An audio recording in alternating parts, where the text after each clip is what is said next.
महाराज वो दिन फिर से लौट आए हैं और सिम्बा के दोस्त भी इस लड़ाई में साथ खड़े रहने वाले थे। सिम्बा उनको वापस अपने जंगल लौटने को बोलता है, लेकिन वो दोनों कहते हैं हम जब तक जिंदा है तब तक तुम्हारे साथ रहेंगे। इस युद्ध में सब सिम्बा के साथ खड़े थे। सिम्बा सभी को अपने साथ लेकर जाता है। आगे कुछ लकड़बग्घे। अब इस युद्ध में सभी जानवर सिम्बा के साथ कंधे से कंधा मिलाकर खड़े थे। सिम्बा सभी को अपने साथ लेकर जाता है, लेकिन सामने कुछ लकड़बग्घे भोजन कर रहे थे। सिम्बा लकड़बग्घों का ध्यान भटकाने के लिए अपने दोस्तों से कहता है। नेवला और सुअर उनका ध्यान भटका रहे थे। सभी लकड़बग्घे उन दोनों को पकड़ने लगते हैं। सिम्बा नाला के साथ दूसरे रास्ते निकल पड़ता है। वही बंदर सब कुछ देख रहा था। वो समय आ गया था। बंदर अपना हथियार निकालता है, जिसने वर्षों पहले मुफासा के मरने के बाद हथियार को छोड़ दिया था। बंदर भी इस लड़ाई में सिम्बा के साथ था और यहाँ बूढ़ा शेर सिम्बा की माँ को अपनी रानी बनाने की जिद कर रहा था और कहता है इस पूरे जंगल में मुझसे ज्यादा ताकतवर कोई जानवर नहीं है। सिम्बा की माँ कहती है ताकतवर राजा वही होता है जिसमें प्रजा की और अपने राज्य की फिक्र होती है। ये कहता है मैं मुफासा से ज्यादा ताकतवर हूँ। सिम्बा की माँ कहती है तुम मुफासा के आगे एक भीगी बिल्ली हो। तभी वो शेर गुस्से से सिम्बा की माँ पर हमला करने लगता है। इस शेर की नीयत खराब थी। जिसकी नीयत ही खराब हो वो अपनी प्रजा की रक्षा कभी नहीं कर सकता है। तभी दहाड़ता हुआ सिम्बा यहाँ आता है। बूढ़ा शेर देखकर डर गया था। इसे लग रहा था कि वो मुफासा है। तभी सिम्बा कहता है दूर रहो मेरी माँ से। सिम्बा की माँ वर्षों बाद सिम्बा को देखकर बहुत खुश होती है। अब सिम्बा दहाड़ता हुआ यहाँ आता है। बूढ़ा शेर उसे देखकर डर गया था। इसे लग रहा था कि वो मुफासा होगा। सिम्बा कहता है दूर रहो मेरी माँ से। सिम्बा की माँ वर्षों बाद सिम्बा को देखकर बहुत खुश थी। जो दिया वर्षों पहले बुझ गया था वो फिर एक नई रोशनी लेकर आया था। बूढ़ा शेर कहता है भतीजे तुझे जिंदा देखकर बहुत खुशी हुई। सिम्बा कहता है कोई एक वजह बताओ चाचा की तुम्हें जिंदा छोड़ दूं। बूढ़ा शेर कहता है ये मत भूलो तुम जंगल के राजा के सामने खड़े हो। तभी नाला कहती है अब से हमारा राजा सिम्बा है। उसके लिए हमें भले ही युद्ध ही क्यों न करना पड़े। सिम्बा का परिवार भी युद्ध के लिए तैयार था। सिम्बा कहता है हार मान लो चाचा। बूढ़ा शेर कहता है मैं नहीं चाहता कि मेरे हाथ हो। तुम सब मारे जाओ। तुम सब मेरा परिवार हो। और क्या तुम सबको पता है तुम्हारे सिम्बा ने क्या किया है भतीजे। तुमने इनको बताया नहीं कि तुम अपने पिता मुफासा के हत्यारे हो। अपना गुनाह कबूल करो और बताओ सबको कि तुम्हारी वजह से हमारे महान राजा मारे गए। सिम्बा का पूरा परिवार सिम्बा को देख रहा था। तभी सिम्बा कहता है हाँ मेरी वजह से मारे गए थे मेरे पिता। तभी बूढ़ा शेर कहता है आखिर कर लिया कबूल हत्यारा है। ये अपने पिता का इसी की वजह से आज महाराज हमारे बीच नहीं रहे। ये क्या राजा बनेगा जिसने अपने पिता को ही निगल लिया। बूढ़ा शेर सिम्बा की बातों को दबाता हुआ उसे पीछे लेकर जा रहा था। सिम्बा घबरा गया था और कहता है मैं राजा नहीं बनूंगा। तभी सिम्बा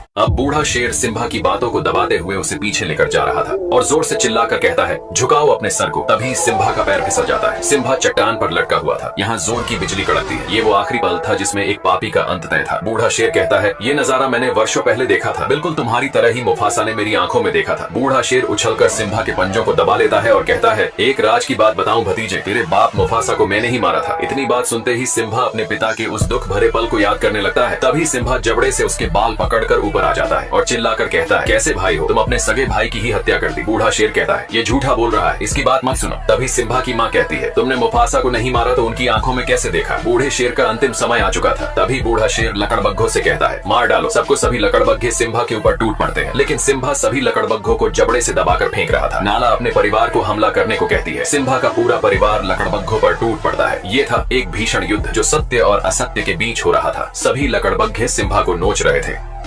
अब सभी लकड़बग्घे सिम्बा को गिराकर नोचने लगते हैं। नाला ये देखते हैं दौड़ पड़ती है। ये था नाला का अपने प्यार के प्रति लगाव और सिम्बा के दोनों दोस्त भी इस लड़ाई में शामिल थे। इनको लकड़बग्घे चारों तरफ से घेर लेते हैं। जंगली स्वर हमेशा से लकड़बग्घों से डरता रहा है, लेकिन आज स्वर ने कमाल कर दिया था। स्वर दौड़ा दौड़ा कर सभी लकड़बग्घों मार रहा था। अब नाला का सामना लकड़बग्घों की सरदार से होता है। दोनों एक दूसरे के सामने थे, लेकिन नाला बड़ी हो चुकी थी। वो लकड़बग्घों की सरदार से भिड़ जाती है और वो बूढ़ा बंदर भी उस हथियार को मैदान में लेकर उतर जाता है। सभी लकड़बग्घों की नानी याद दिला रहा था। सिम्बा का परिवार और उसके दोस्त अपनी गौरव भूमि की रक्षा के लिए लड़ रहे थे। नाला भी लकड़बग्घों की सरदार को मार गिराती है। शुरू से ही सत्य की हमेशा जीत होती आई है। आज भी सत्य की ही जीत होने वाली थी। बूढ़े शेर का अंतिम समय आ चुका था, भर चुका था। इसके पाप का घड़ा सभी लकड़बग्घे मैदान छोड़कर भाग रहे थे। सिम्बा ने देखा बूढ़ा शेर भी यहाँ से भाग रहा था। सिम्बा अपने चाचा का पीछा करता है। बूढ़ा शेर चाह के भी खुद को बचा नहीं सकता था। उसके आगे खाई थी और पीछे सिम्बा खड़ा था। सिम्बा कहता है अब कहा भाग कर जाओगे चाचा। अब बूढ़े शेर की अंतिम घड़ी आ चुकी थी। आखिर एक न एक दिन पाप का घड़ा भर ही जाता है। बूढ़ा शेर कहता है ये सब लकड़बग्घों की चाल थी। लकड़बग्घे बूढ़े शेर की बात सुन लेते हैं। बूढ़ा शेर सिम्बा से एक जिंदगी मांग रहा था। सिम्बा कहता है पाप की कोई माफी नहीं होती। बूढ़ा शेर कहता है सिम्बा तुम अपने सगे चाचा को मारोगे। सिम्बा कहता है चाचा मैं तुम्हारी तरह बिल्कुल भी नहीं हूँ। बूढ़ा शेर ये सुनकर बहुत खुश होता है और कहता है बताइए महाराज मुझे क्या करना होगा। सिम्बा कहता है भाग जाओ इस पवित्र धरती से, दोबारा फिर कभी लौटा कर मत आना। बूढ़ा शेर यहाँ से जाने लगता है और तभी धोखे से सिम्बा पर हमला कर देता है। एक पापी को कितने भी नेकी के रास्ते ही क्यों न दिखाए जाए वो फिर भी पाप के रास्ते पर ही चलता है। बूढ़ा शेर चट्टान ने नीचे गिर जाता है। सिम्बा को भी अपने चाचा के मरने का दुख था, लेकिन बूढ़ा शेर अभी जिंदा था। शायद इसकी मौत सिम्बा के हाथों नहीं बल्कि लकड़बग्घों के हाथों लिखी थी। बूढ़े शेर को सभी लकड़बग्घे घेर लेते हैं। बूढ़ा शेर कहता है, मेरे साथियों, हम फिर से एक नया साम्राज्य खड़ा करेंगे। लकड़बग्घे कहते हैं, तू एक बिन पैनी का लौटा है, हमने तेरा हमेशा साथ दिया और तूने हमें ही गलत ठहराया। बूढ़ा शेर कहता है, मैंने सिम्बा से झूठ बोला था। तभी एक लकड़बग्घा कहता है, स्कार, तूने अपना जिंदगी में कभी सच बोला ही नहीं। लकड़बग्घों की आंखें खुल चुकी थी।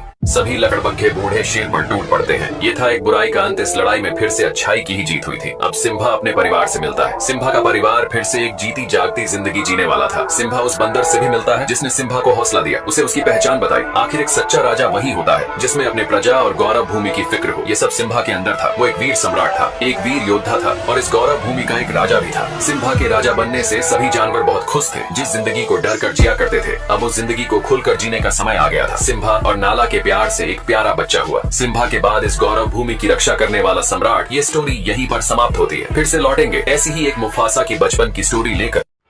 तो दोस्तों, आपको इस कहानी से क्या सीख मिली है हमें कमेंट जरूर करें, और हमारे चैनल पर नए हैं तो सब्सक्राइब जरूर करिएगा। वीडियो को अंत तक देखने के लिए बहुत बहुत धन्यवाद।